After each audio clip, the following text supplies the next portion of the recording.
Yo, so this video is going to be pretty negative about the subject in hopefully a satirical way. If you're not up for that, please just skip it and hopefully give one of my other videos a try. Thank you.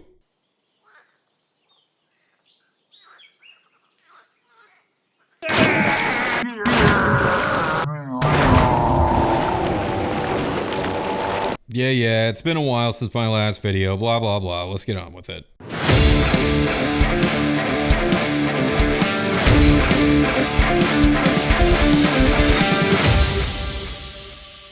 Seriously though, I am sorry about that because basically I have about the skeletons of 5 or 6 episodes sitting on the hard drive that I either abandoned or just didn't see the point in finishing. Isn't anxiety fun? I am sad. I may or may not go back to those old videos, one of which I may be playing some kind of Inception long game with, which, when completed, will be the result of like 2 years worth of work. So keep an eye out for that, I guess. Anywho, a while ago, my streaming partner and involuntary man-wife Tommy wanted a commission. This intrigued the living crap out of me because rarely do close friends hawk up the loot for anything besides a logo, tattoo design, or classical portrait of their dog. All of which I'd rather not do, and all of which drop my opinions of these people straight through the floor of Beelzebub's exclusive hot spring. So you can imagine my disappointment when he asked for a commission of Tifa. Most basic person on basic person island. You basic. And while my feelings for Tifa have been well observed, my feelings for Final Fantasy VII are complicated. Because it's the game that taught me how to read.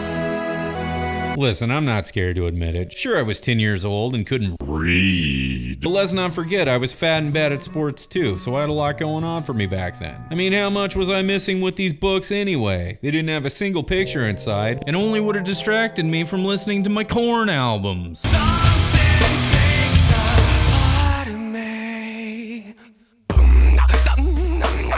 These guys were popular. And listen, it's not like I have some kind of puritanical hatred of an enthusiastic brunette who's poured 80 pounds of boobs into a 5-ounce tank top. It's just that drawing Tifa in 2021 is like trying to tell a joke about Monica Lewinsky in 1999. The best in the business have already taken their shots, and there's just nowhere left to go. And Monica's book is coming out tomorrow. Good, I'd like to read that. Oh, sure. And here she is signing some of the books. There she is under the desk there.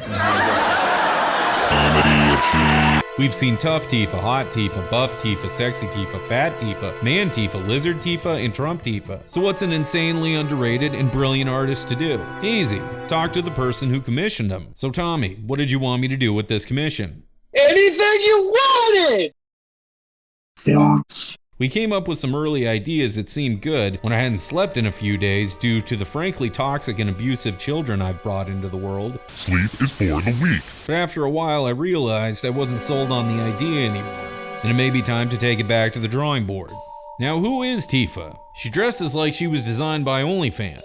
She likes to drink and she likes to fight, all of which is awesome. But while on paper she sounds like Chris Cyborg Justino from the UFC, she acts more like Sandy Tyler from the Wonder Years. She's the girl next door, in spirit and geographic location. She's got some issues, but at the end of the day, she's gonna be sweet, supportive, and help you lie to your friends about a psychotic delusion regarding your shared past. Kawaii.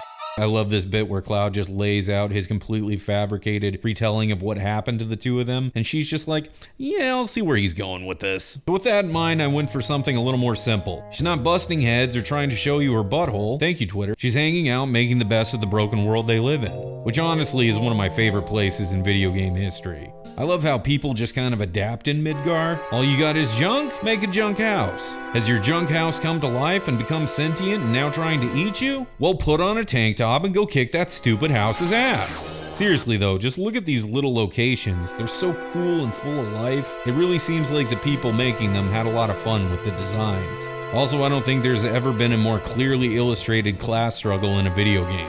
The rich people live in an ivory tower in vampire planet Earth all day, while the poor people have houses made out of toilet.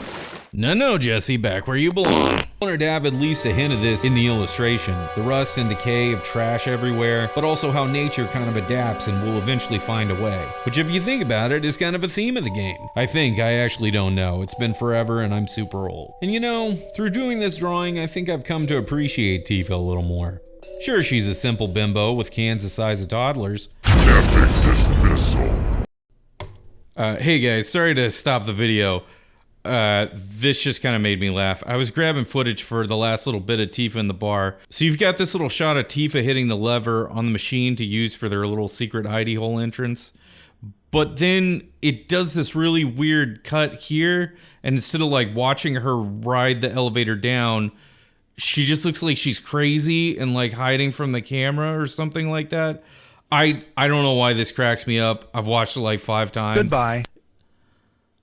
Anyway, sorry, back to the video. But she sticks by the people she loves, and whether they're gaslighting themselves and everybody else they know, or fighting God, Tifa will be there looking cute, inspiring people to draw beautiful, and frankly disgusting works of art. As for the piece, I'm pretty happy with how it turned out. I mentioned the sketch before, and I know it's pretty easy to look side by side and pick a winner, but I'm happy with the direction it took. A lot of times when you've been doing art for a while, the way you complete a piece is just as important as how it ends up. I've been making a real concerted effort to streamline how I make digital art lately. It's usually right around this bit here, I'd say the like 3/4, 75% mark, where it's just a matter of going in and adding small details. This is where I end up spending most of my time and feel like I'm getting stuck as well.